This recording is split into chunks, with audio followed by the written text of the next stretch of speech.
John Woo is back, baby! I'm back, baby! Hi everybody, Anthony here from Awesome Anthony Productions, and today I'm going to give you my review of John Woo's mostly dialogue-free action thriller, Silent Night. But before we get started, you know exactly what to do. At the end of the video, if I've earned it, please leave a like, subscribe, and ring that bell so that you never miss any of my new reviews. Now let's get into it. You missed it, I'm on the second one. Sorry.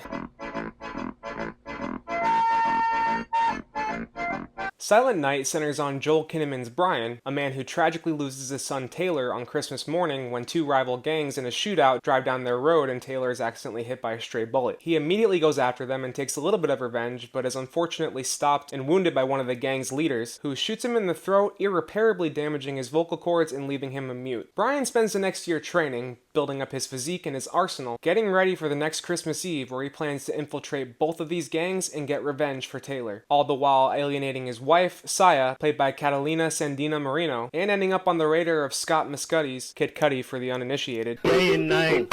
What? Detective Vassal. Now, I've seen a lot of complaints about this movie regarding the lack of dialogue and the fact that a lot of the action is a little unrealistic.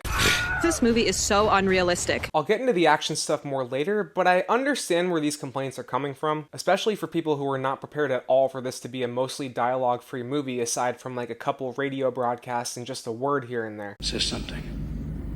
Come on, say something. I understood what I was getting into though, and aside from a couple complaints that I'll mention later, I have to say I enjoyed this film, though it's definitely far from a masterpiece. Joel Kinnaman gives a really powerful performance here, showing so much pain and emotion just through his face, and when the action starts, man does he really get into it. You're a badass. And the lack of dialogue, though it may put some people off, really adds a unique aspect to this movie that I think worked in its favor, helping us get down to the wire with the emotions with no cheesy dialogue, using visual language to convey just how broken and depressed Brian and Saya are after losing their son. But after a first act that serves to bring you completely down to the low depths that Brian is in after his traumatic loss, once he decides to start training and enact his revenge, the visual language of grief and depression is replaced by John Woo's signature style of action, and man is it badass. From gang-on-gang shootouts to intense hand-to-hand combat to car chases, claustrophobic hallway fights, and even a scene of Brian systematically working his way up a stairwell full of goons, it's all choreographed, shot, and framed in such an interesting and captivating way that nearly every action scene had me on the edge of my seat. I also appreciated the fact that Brian is more of a John McClane type from the original Die Hard movies and not a John McClane from the last Die Hard movie. In other words, he's not a perfect action hero. He makes dumb mistakes here and there, he's not very well trained, he misjudges situations and can get his ass beat because of it, and it makes him a lot more of a vulnerable character that you want to root hard for. I like this guy. It's just a shame that it takes a long time for this to get going. This movie's very short. It's barely over an hour and a half, and a good 30 to 40 minutes are just spent on Brian's grief and training. Even though the stuff is well done for the most part and draws you in, after a while it felt like the film was just starting to bash you over the head with depression as we watch Brian's life crashing down around him due to his grief and alcoholism, and at that point I was pretty ready for the action to start. Where's the action? Thankfully it does get started pretty soon in the second act and goes all the way up until the ending, and though I did enjoy all of that, some action cliches were present here that were a little annoying to watch at some points, the most glaring of all being shootouts that occur literally feet away from each other, but since our main character has plot armor, all of the bullets miss and either hit the ground or the walls behind him. I can forgive this once or twice, but this happens over and over at a certain point in the movie, and starts to border on kind of stupid. God came down from heaven and stopped the bullets. That's right. That's exactly what it means. God came down from heaven and stopped these bullets.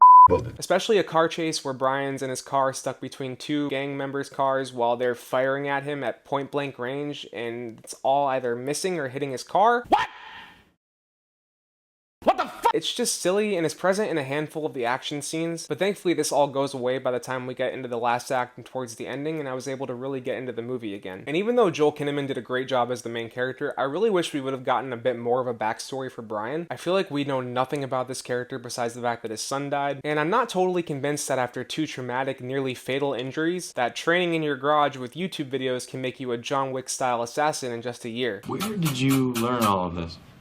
Internet. I also wish that we would have seen more from Scott Muscati's Detective Vassal. He only pops up once or twice in the first two acts before finally showing up in the third act to help Brian kick some ass, but he barely felt like a character as well. Though I'm still impressed at how natural of an actor Kid Cudi ended up being, especially after seeing him in last year's X. Overall, though this movie isn't groundbreaking in any sense of the word, spends a little too much time trying to depress the audience, throws away realism in a few shootouts and chase scenes, and could use way more in the way of character development, it's still a tight, short action movie with badass action scenes, including fights, shootouts, and car chases, with an added element that keeps it interesting with the lack of dialogue, really allowing Joel Kinnaman to show some raw emotion in the beginning and a badass action persona by the end, while the movie smartly keeps him vulnerable and not just a perfect action hero, leading to an ending that, though it is a little anticlimactic, I thought was very poetic. And that's my review of Silent Night. If you like this review, you know exactly what to do. You saw it in the beginning. Please leave a like, subscribe, and ring that bell so you never miss any of my new content. While you're at it, you can scroll down, find the links to my social media in the description. Leave a comment, let me know if you saw the movie and what you thought. And if you want more of my content, you can click or tap on these cards right here. It'll take you to my review of Godzilla -1, or over to my channel where you can check out my reviews, my shorts, and my old shit. Thanks for watching, everybody, and I will see you next time for my review of the long-awaited Studio Ghibli film, The Boy and the Heron.